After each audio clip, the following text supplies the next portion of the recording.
আল্লাহ বলেন, যদি আমি ইচ্ছা করে কোনো মানুষের উপরে, কোনো জাতির উপরে আমার আযাব দীর্ঘায়িত করি, মানে দিচ্ছি না, অনেক দিন ধরে লম্বা করে রাখি, তো আল্লাহ তাআলা বলেন লা ইয়াকুলুন্না মা ইয়াহবিসু, বেঈমান নাফরমানরা তখন ইমানদারদেরকে, নবীদেরকে বিদ্রুপ করে, যে কই কই বলে না, নাফরমানি করলে, চুরি করলে, ডাকাতি করলে, জিনা করলে, ব্যভিচার করলে, নামাজ না পড়লে বলে না আযাব আসবে, কো আযাব কো মা ইয়াহবিসু,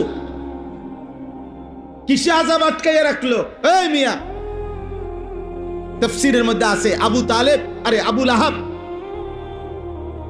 লাহাব যখন, আল্লাহ তাআলা কোরআনুল কারীমের মধ্যে বলছে, আবু লাহাব তাব্বাত ইয়াদা আবি লাহাব, তোর হাত ধ্বংস হয়ে গেল এবং তুমি নিজেও ধ্বংস হয়ে গেলা। এর